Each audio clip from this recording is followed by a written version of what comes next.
Hello, human. It's me, Octopus. Welcome to my world എന്ന സിനിമയുടെ review ആണ് ഞാനിവിടെ പറയാൻ പോകുന്നത്.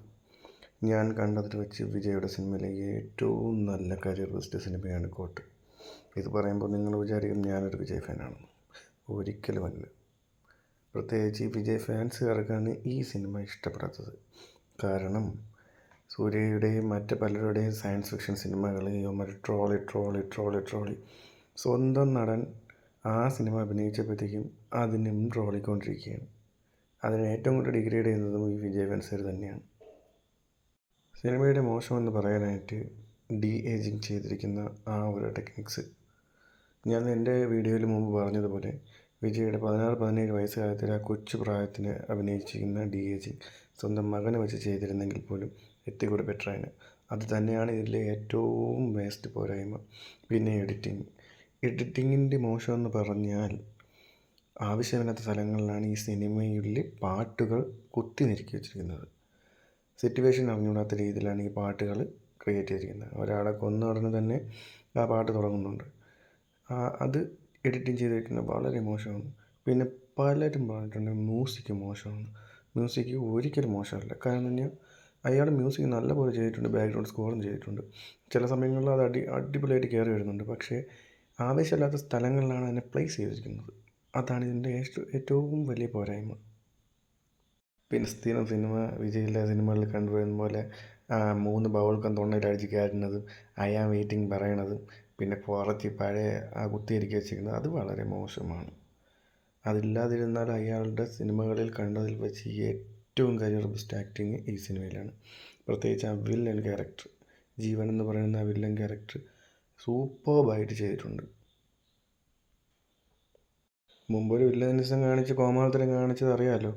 കണ്ണൊക്കെ പെരുക്കി വെച്ചുകൊണ്ട് വാരി തീട്ട കേസായിരുന്നത്. അഴകിയ തമിഴല്ല പ്രസാദ്. എൻ്റെ പൊന്ന് VP, നിങ്ങൾക്ക് ഈ മനുഷ്യനെ ഇങ്ങനെ അഭിനയിപ്പിക്കാൻ പറ്റുമെന്ന് നല്ലപോലെ തെളിയിപ്പിച്ചിരിക്കുകയാണ്. അടിപൊളി ആക്ടിങ്. ആ വില്ലനിസം കാണിച്ചിരിക്കുന്ന അടിപൊളി ആക്ടിങ്, സൈക്കോ വില്ലനായിട്ട് കാണിച്ചിട്ടുണ്ട്. പിന്നെ ഈ യൂട്യൂബേഴ്സിലെ പണ്ടത്തെ വലിയ റിവ്യൂസെല്ലാം പറഞ്ഞിരിക്കും പോലെ സിനിമ എബോ ആവറേജ് ഒന്നുമല്ല. സിനിമയ്ക്ക് ലാഗ് എന്ന് പറയുന്നൊരു സംഭവമില്ല. 3 മണിക്കൂർ പോകണമെന്ന് അറിയത്തില്ല.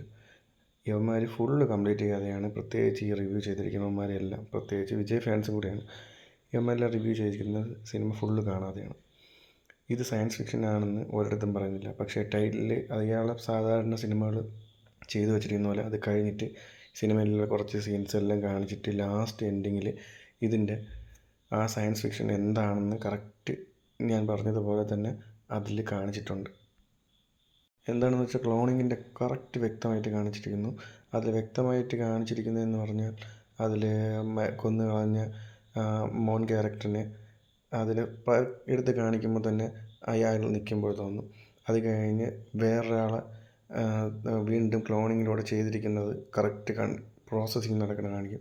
ഇതെല്ലാം ചെയ്യുന്നത് മറ്റൊരു വിജയമാണെന്ന് കാണിക്കും.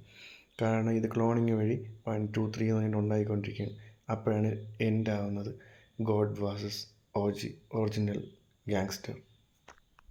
കൊണ്ടുവന്ന് നിർത്തുന്നത് അടിപൊളിയായിട്ടാണ് കൊണ്ടുവന്ന് നിർത്തുന്നത്. കാരണം എന്ന് പറഞ്ഞാൽ നിങ്ങൾ കണ്ടതൊന്നും ഒന്നുമല്ല, ഇനി കാണാൻ പോകുന്നതാണ് കഥയിലെ ആട്ടം എന്ന് പറയുന്ന രീതിയിലാണ് കറക്റ്റ് എൻഡിങ്ങാണ് കൊണ്ടുവന്ന് നിർത്തിയിരിക്കുന്നത്. ഇതൊന്നും ഫുള്ളും കാണാതെ എഴുതി കാണിച്ചപ്പോഴും എഴിച്ച് പോയിട്ടാണ് ഇവന്മാർ തിയേറ്റർ റിവ്യൂ നടത്തിയിരിക്കുന്നത്. എബോ ആവറേജ് സിനിമയല്ല, ഒരിക്കലും അല്ല. നിങ്ങൾക്ക് അതപ്പോൾ ഒരു തവണ കണ്ടു നോക്ക്. എബോ ആവറേജ് അല്ല.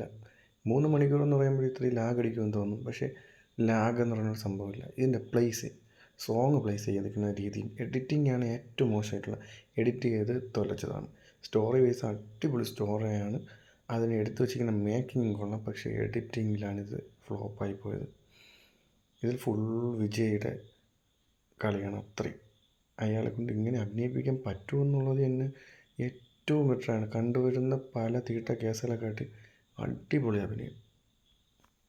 ഞാനിപ്പോഴും പറയുന്നു, ഈ സിനിമയുടെ ഏറ്റവും കൂടുതൽ ഡീഗ്രേഡ് ചെയ്യുന്നത് വിജയ് ഫാൻസ് തന്നെയാണ്.